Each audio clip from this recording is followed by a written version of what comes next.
What if one small act of kindness could change everything?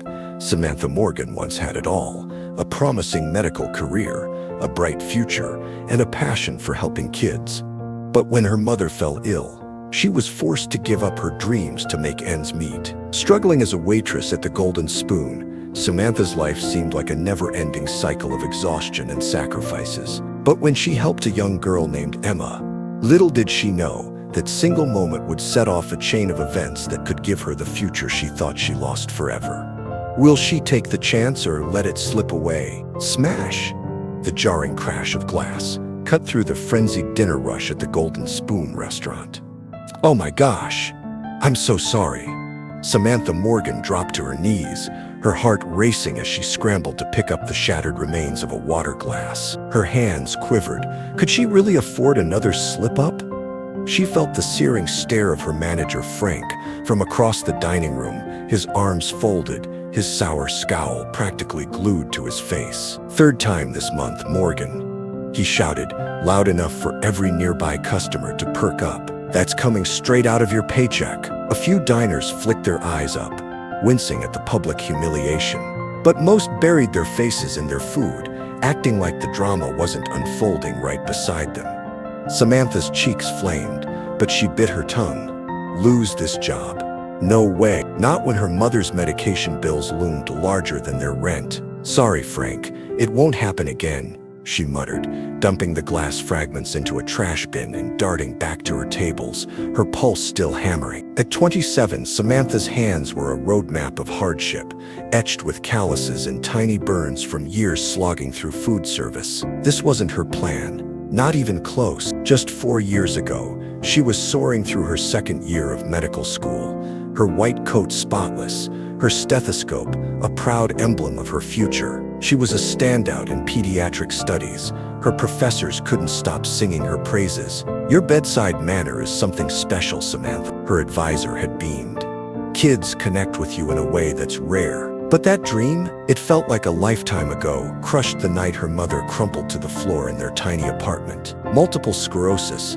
What a devastating blow. It brought a flood of medical bills, stole her mother's ability to work, and forced Samantha into a gut-wrenching choice: her education or her mother's care. Was there even a choice? "Table 12 needs more bread. Samantha, where's your focus?" Frank's sharp voice sliced through her memories. "On it," she called, snatching a bread basket and navigating the bustling restaurant. Her mind tangled in lost possibilities. As the night wore on, a dull ache spread through Samantha's lower back. Double shifts were brutal. Noon to closing, 6 days a week, that was her reality now. The other waitresses, mostly college kids picking up part-time cash, didn't get it. They didn't have a mother at home who struggled to move from bed to bathroom on tough days. Jessica, the newest server, sidled up with a sneaky grin. At 19, she saw waitressing as a minor detour before her real life kicked in. "Hey, can you cover my section for 20 minutes? Brad just texted. He's waiting outside." Before Samantha could answer, Jessica leaned in. "I'll totally make it up to you. And you know, Frank totally likes you more." What a blatant lie. They both knew Frank fawned over the younger servers who giggled at his corny jokes and never questioned his sketchy schedule tweaks that always gave them the prime tables. "Jessica, I've got my own tables and I've been here since noon," Samantha said, balancing 3 plates on her arm. Jessica's grin wavered. "Come on, just 20 minutes. I covered for you last week when you took that call from your mom's doctor, right?" That subtle guilt trip stung. Samantha had slipped away for 7 minutes.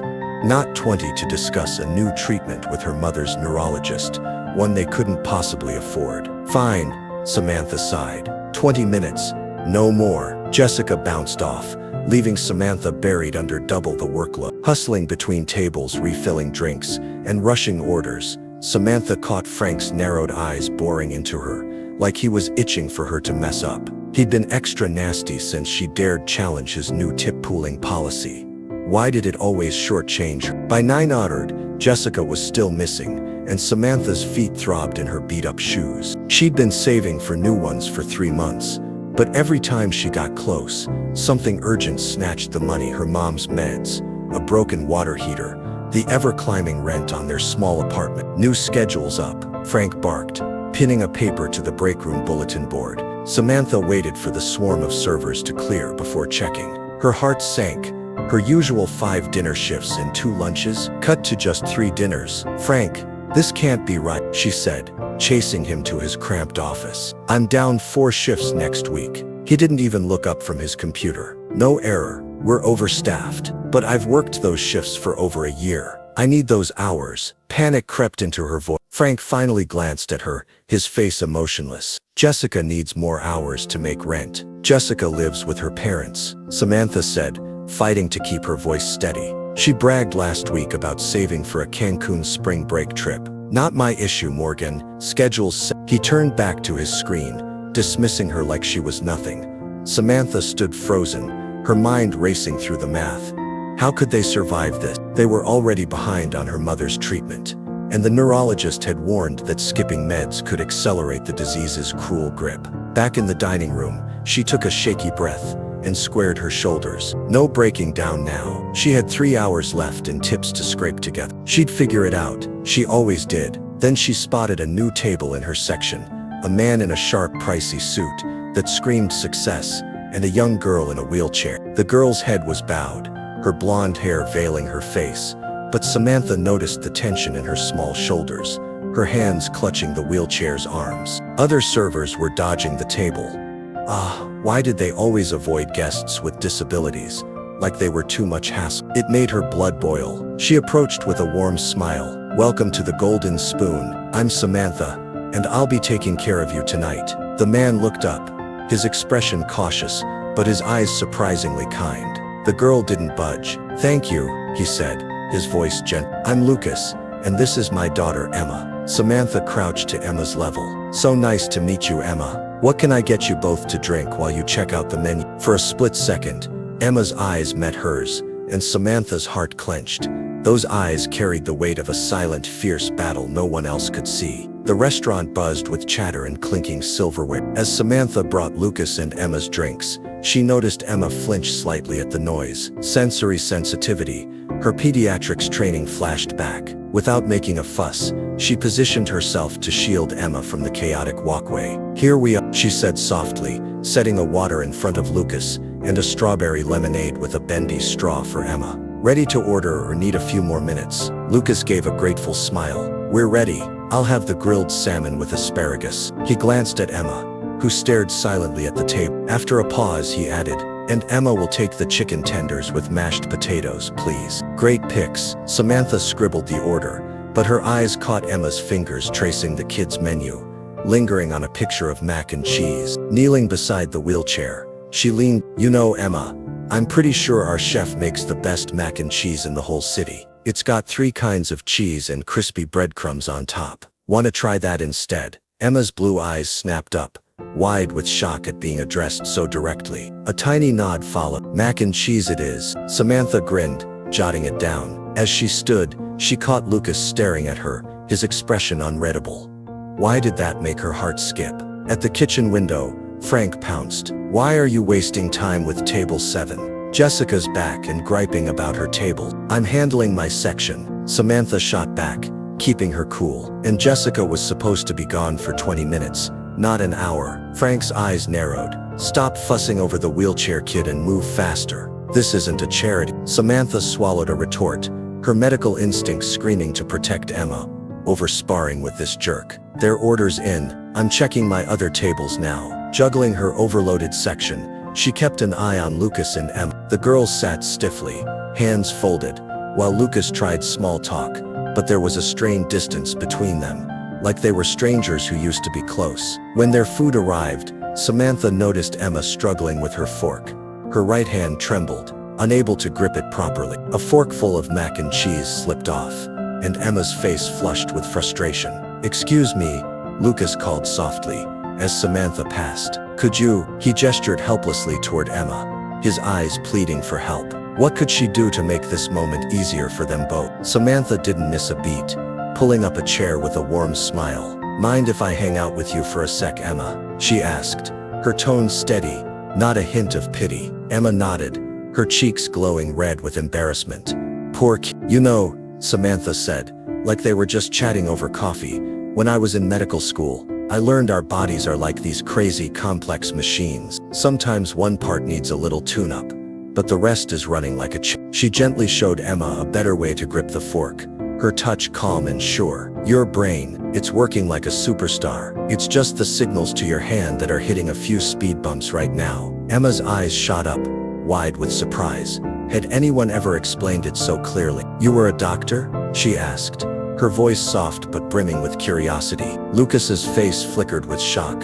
Emma was talking. Almost. Samantha grinned, guiding Emma's hand to scoop a perfect bite of mac and cheese. I was training to be a pediatrician. You know, a doctor. For awesome kids like you. Why'd you stop? Emma pressed, her interest sparking. Samantha kept her voice light, even as her heart tugged. My mom got sick, and she needed me. Life throws curveballs sometimes, doesn't it? She helped Emma with another bite, then eased back, letting her try the new grip solo. Look at you go. Your brain's already carving out new paths. Emma nailed the fork on her own, and a small triumphant smile lit up her face as she took a bite. I had an accident, she blurted. That's why I can't walk so good. Well, you're absolutely killing it with that fork now. Samantha cheered, standing up. I bet you're a pro at tons of other stuff too, right? I can draw, Emma said, a spark in her eyes. But only with my left hand now. That's incredible, Samantha said, genuinely impressed. Most people can't draw with either hand. You're a total artist. From across the dining room, Frank's icy glare burned into her back. Ah, she'd lingered too long. Gotta check on my other tables. But I'll swing back soon, okay? Artist Em. As she turned to go, a sound stopped her dead. Emma's laugh, a bright, musical chime that made nearby diners smile without even thinking. Had she done that, Lucas caught her eye and mouthed, "Thank you." His face was transformed, glowing with something like hope. Could one moment really mean so much? Throughout their meal, Samantha popped back whenever she could, each time chatting directly with Emma, who grew more and more animated, even sharing stories about her art teacher, who came to her house since regular school wasn't an option yet. By dessert, Emma was practically bubbling, her shyness melting away. When Lucas asked for the check, Samantha brought it fast, slipping in a little surprise, a pack of crayons and a golden spoon coloring page for Emma. On the house, she said with a playful. Lucas handed over his credit card without glancing at the bill, and as she processed it, the name hit her. Lucas Bennett. Why did that ring a bell? When she returned, he slipped her a folded bill. Emma and I want you to have this. You turned what could have been a rough night into something truly special. Just doing my job, Samantha said, but they both knew it was more. Her heart had poured into every second with Emma. As they got ready to leave, Emma looked up, her eyes big. Will you be here tomorrow if we come back? Before Samantha could answer, Frank swooped in like a storm cloud. Samantha, my office now. Lucas's eyes narrowed at Frank's sharp tone. What was he picking up on? I'm just wrapping up with my customers, Samantha said, keeping her cool. Frank's smile was tight, like a coiled spring. Immediately, Samantha. Jessica can take over. Reluctantly, she followed, stealing a glance back to see Lucas watching, his face no longer warm but calculating, like he was piecing something together. What was going through his mind? Close the door, Frank barked, as she stepped into his cramped office, the air heavy with stale coffee and cheap cologne, the space suffocating with stacks of invoices and schedules. Samantha stood tall, her back straight despite the exhaustion weighing her down. What's the problem? Frank leaned back, a smug smirk curling his lips. You tell me. I just saw you waste 30 minutes on one table while 7 others sat waiting. I wasn't neglecting anyone, she shot back, her voice firm. That child needed. What that child needed isn't our concern. Frank snapped, cutting her off. This is a restaurant, not a therapy center. I'm putting a note in your file. Samantha's fists clenched at her sides. For helping a disabled guest. Really? For time management issues. Frank sneezed. And while we're at it, you're down to 2 shifts next week. 1 dinner, 1 lunch. The room seemed to spin. 2 shifts, Frank? That's barely enough to cover gas. You know my situation. Your mother's medical bills aren't the golden spoon's problem. His voice turned cold as Jessica's younger, more appealing to customers, and doesn't waste her shift playing nurse. She gets your hours. Samantha fought to keep her voice steady, her heart pounding. This is wrong, and you know it. Complaint noted. Frank tossed her a thin envelope. Your tips for tonight. We adjusted the pool since Jessica covered extra tables. It felt way too light. She knew it was a fraction of what she'd earned. See you Tuesday for lunch shift, Frank said, already turning to his computer. Don't be late. Outside, Samantha slumped against her ancient Honda in the parking lot and tore open the envelope. $43 for a 10-hour shift, where she'd pulled in over $100 in tips. Tears of frustration stung her eyes. How could they do this to her? But she blinked them back.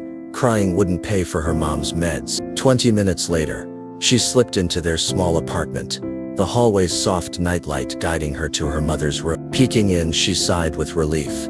Eleanor Morgan was sleeping peacefully, her medication chart neatly marked on the bedside table. In the kitchen, Samantha dropped her keys and collapsed into a chair, staring at a pile of bills under a fridge magnet, an electric company's shut-off notice glaring at her, followed by a pharmacy bill for her mom's $800 MS meds, money she didn't have. Her phone buzzed with a text from their neighbor, Mrs. Chin. Eleanor had a good day, ate all her dinner, no tremors, left soup in the fridge for you. That tiny act of kindness nearly broke her.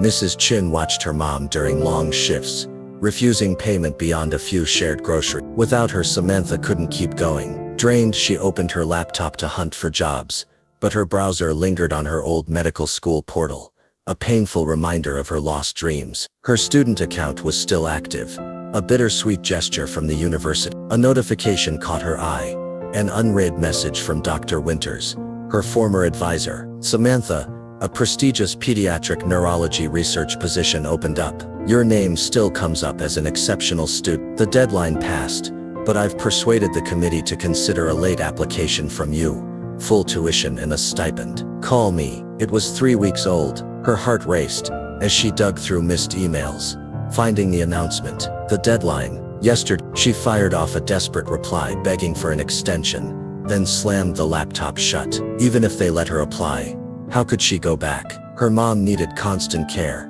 No stipend could cover that. Samantha was still at the table when dawn crept in, her mind spinning through dead end. Her phone alarm chimed for her mom's morning meds, and as she measured the pills, a knock at the door jolted her. Who visits at 6 a.m.? Through the peephole, she saw a courier with a fancy envelope. Samantha Morgan? He asked. Sign. He handed her a thick, cream-colored envelope from Bennett Enterprises, the paper so luxurious it screamed importance. Inside, a business card read Lucas Bennett, CEO Bennett Restaurant Group. Her knees buckled.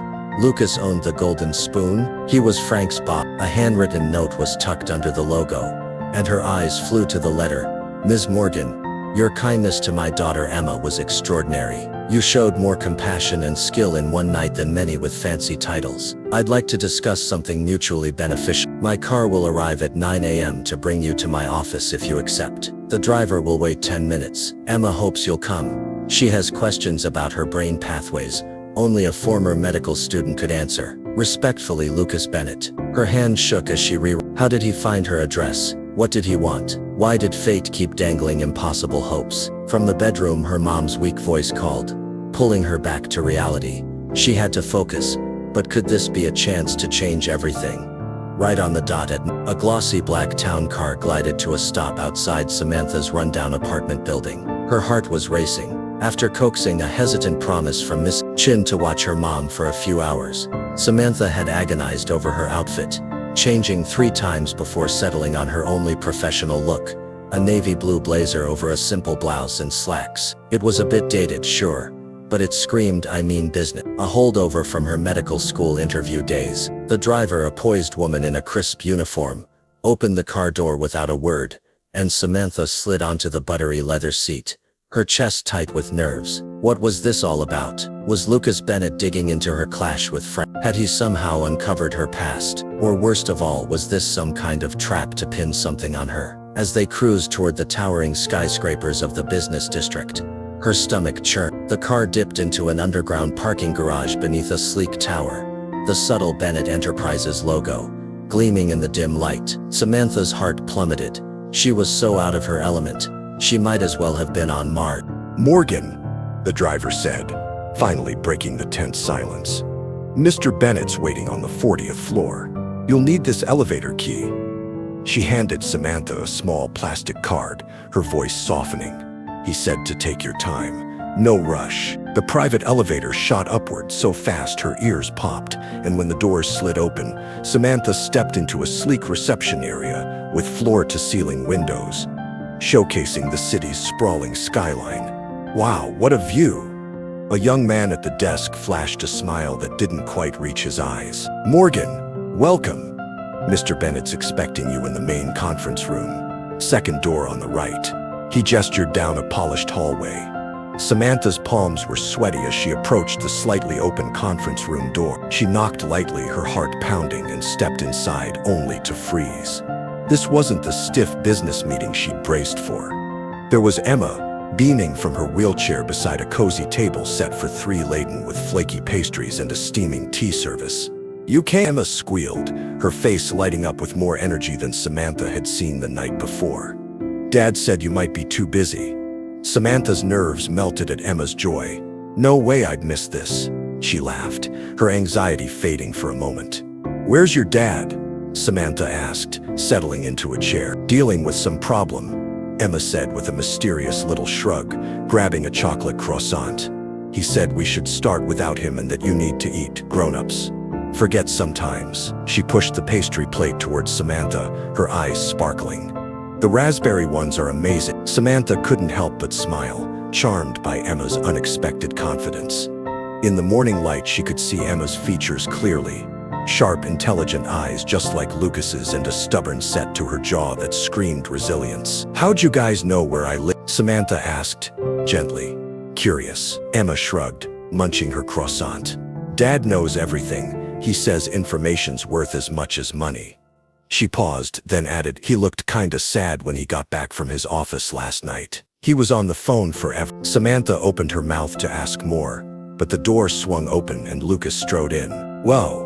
This wasn't the quiet restaurant dad from last night. His tailored suit and commanding presence filled the room, though his face softened when he looked at Emma. Looks like Emma's playing host, she said warmly. Sorry to keep you waiting, Miss Morgan. An urgent issue at the Golden Spoon needed my attention. Something in his tone sent a shiver down Samantha's spine. What was going on? Mr. Bennett, why am I here? Is this about last night? Samantha blurted, her nerves creeping back. Yes and no, Lucas said, settling into a chair. Emma, would you mind if Ms. Angela takes you to check out the Model City display on the 38th floor? We'll catch up soon. Emma glanced between them, clearly not thrilled to leave. Are you gonna offer her the job? She asked, her voice bold. Lucas gave her a look half exasperated, half adoring. We talked about this, Emma. Adult stuff first. A young woman appeared at the door, and Emma rolled out reluctantly, tossing Samantha a hopeful conspiratorial glance. Alone now, Lucas's vibe shifted. All business. I've owned the Golden Spoon for about 6 months, Ms. Morgan. It was part of a bigger acquisition, and honestly, I didn't pay it much mind until reports started showing declining revenue and unhappy customers. Samantha squirmed, uneasy. Mr. Bennett, what does this have to do with me? Everything, Lucas said, sliding a thick folder across the table. Last night was my first time visiting as a customer, not an owner. Your service was outstanding, but the management, completely unacceptable. Samantha opened the folder, her breath catching at the contents. Financial statements, employee records, and her own personnel file. Her blood ran cold as she spotted glaring discrepancies in the tip distribution. Frank's been skimming tips for at least 4 months, Lucas said, his voice steady but firm, and targeting certain employees, you mostly. After you left last night, I had my team audit the books. The results, eye-opening. Before she could process it, the door burst open with a crash and Frank stormed in, his face red with rage. Lucas's assistant trailed behind, flustered. I'm sorry, Mr. Bennett. He insisted on coming up when he heard. You set me up, Frank roared, jabbing a finger at Samantha. You and your little crippled accomplice. Lucas rose slowly, his calm demeanor chillingly intense. Mr. Peterson, you're speaking about my daughter and a valued employee. Choose your next words very carefully. Frank faltered, suddenly aware of the opulent office and Lucas's commanding presence. You don't get how restaurants work. The tip system's complicated, and is stealing complicated. Lucas cut in, his voice low and sharp. What about falsifying time cards? Or maybe you'd like to explain the art of discriminatory scheduling. Frank's face drained of color as Lucas held up a document. As of this morning, you're no longer employed by any Bennett enterprise. Security will escort you out after you hand over your keys and access cards. Samantha sat stunned, watching Frank get marched out, his protests echoing down the hall. When the door clicked shut, Lucas turned to her, his expression unreadable. Now, Miss Morgan, or should I say, former medical student Samantha Morgan, let's talk about your future. Her heart stopped. How do you know about medical school? Lucas's face softened just a touch. What I saw between you and Emma last night, that wasn't just server skills. It was too knowledgeable, too compassionate, purely clinical. I had my team look into you. He sat, gesturing for her to do the same. You were in your second year at Monroe Medical, specializing in pediatrics, top 15% of your class, recipient of the high-hour scholarship for emerging medical talent, and praised for your work with kids with neurological condition. Hearing her past laid out like that hit her like a punch to the chest. That was a whole other life, she whispered. 3 years, 7 months, Lucas corrected gently. Not quite a lifetime. You left when your mother was diagnosed with MS. His precision unnerved her. Miss Bennett, I'm grateful you dealt with Frank, but I'm not okay with how much you've dug into my personal life. Fair point, Lucas nodded,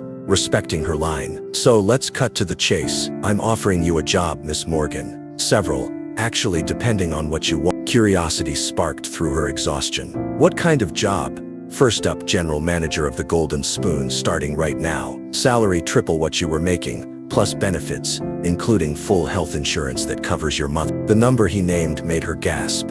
It'd cover rent, medical bills, everything, with breathing room for the first time in years. Second option, Lucas went on, a role in Bennett Enterprises' Community Health Initiative. We fund medical services for underserved communities. It'd tap into your medical background and pay even more than the restaurant gig. Samantha's mind was spinning. Why was this happening? Why offer me this? You barely know me. Because in just 15 minutes with my daughter, you did something no specialist, therapist, or tutor has pulled off in the 18 months since her accident. His polished exterior cracked, emotion seeping through. Emma talked to you. She let you help her without feeling ashamed or frustrated. Samantha glanced at the door Emma had rolled through. The accident, was her mom involved? Pain flashed across Lucas's face, raw and unguarded. Car crash. Catherine, my wife, was gone instantly. Emma's spinal cord was damaged, partial paralysis, neurological issues on her right side. The physical injuries are slowly healing, but the emotional scars. He trailed off, then sat up straighter. Until last night, she hadn't spoken to anyone outside our home since it happened. I'm so sorry, Samantha said, her voice soft, her heart aching for them. Emma's an incredible kid. She is, Lucas said, his voice thick with feeling. Which brings me to the third option. He slid another folder across the table. This one's trickier. Inside was an acceptance letter to Monroe Medical School's re-entry program, dated today with a full scholarship and living stipend, clipped to a business card for Dr. Winters, her old advisor. How did you? Samantha stammered, her hands trembling. Winters and I sit on a children's hospital board together,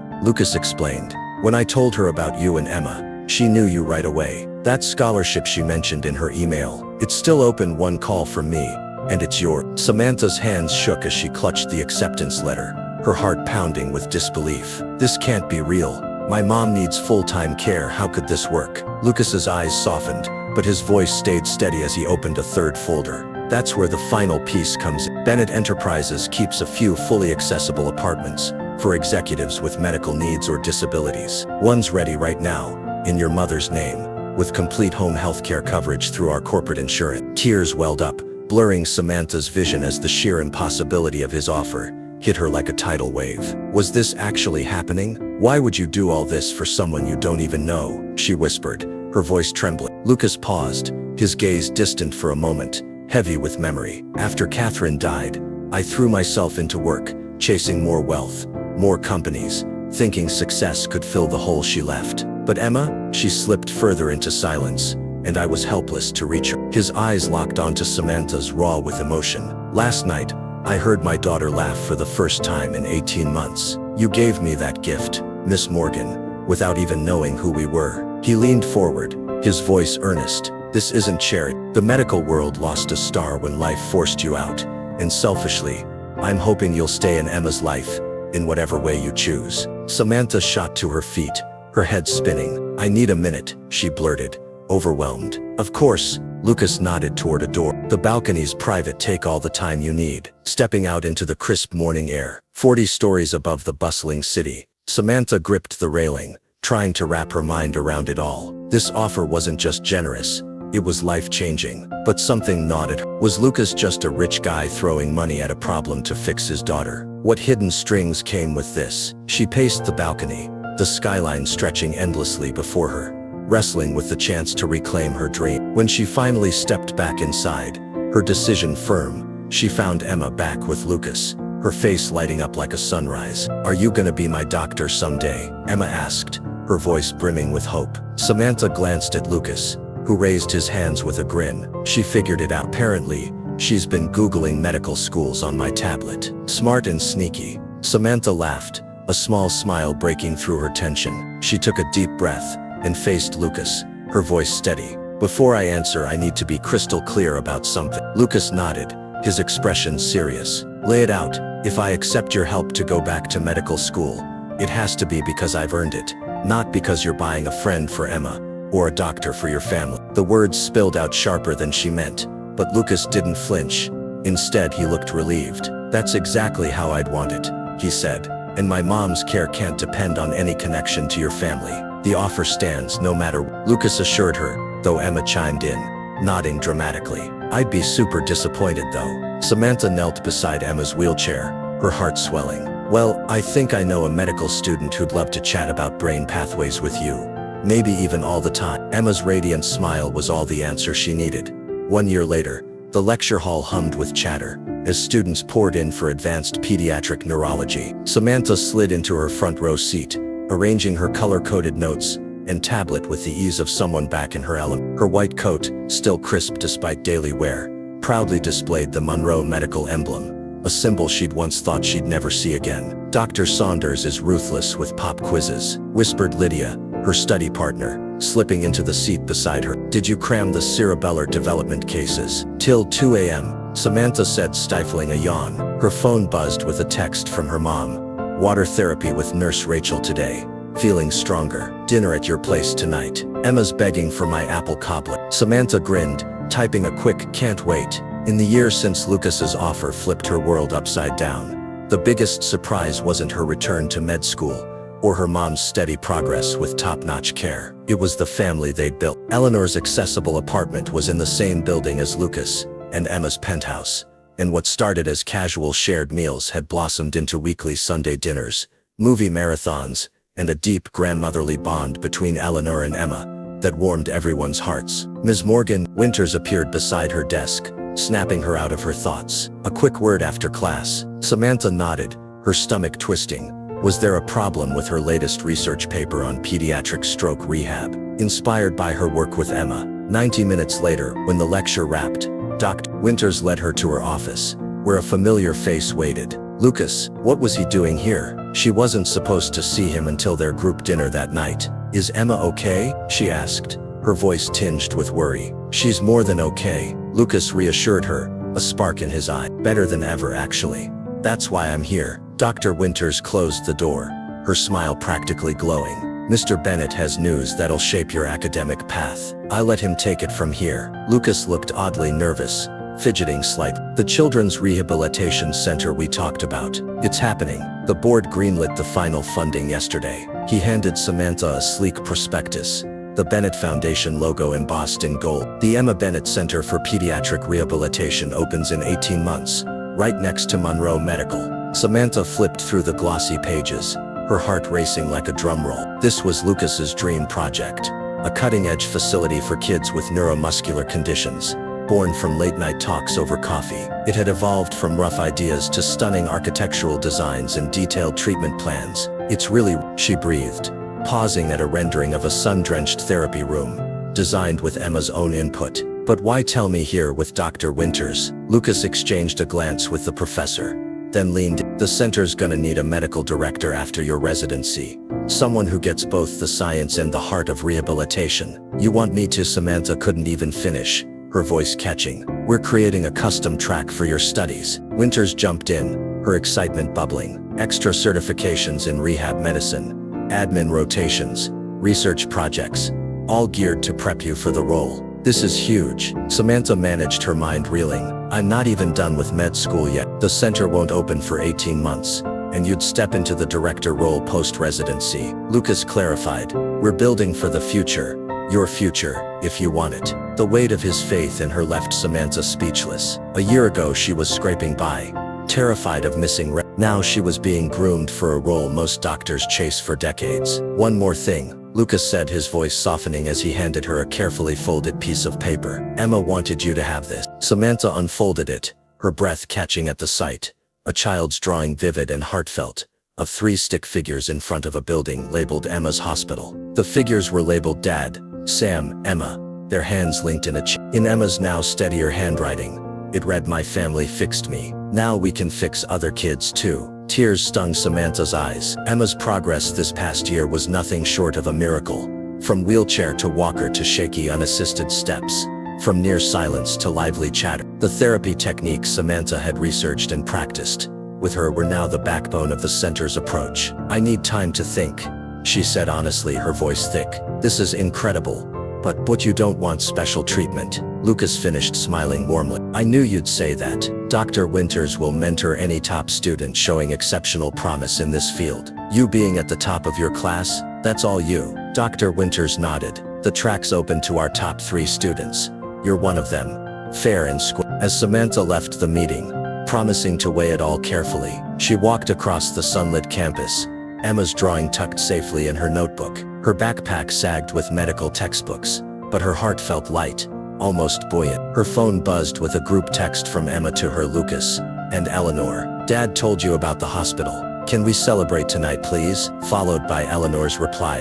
Extra cobbler on me. So proud of you, sweet. Standing in the exact spot where just over a year ago, she'd read Dr. Winters' email with a heart full of hopeless longing. Samantha gazed up at the medical center's gleaming windows. She thought back to that night at the Golden Spoon, helping a quiet, frustrated girl eat mac and cheese. One small act of kindness. Could it really have sparked all this? It had rippled out, reshaping her life and forging a legacy to help countless kids. She texted back, party's on. I'm bringing ice cream, and Emma, you'd better be ready to help me design those therapy rooms. Some dreams fade, only to blaze back brighter, stronger. And sometimes the future you were meant for finds you when you least expect it.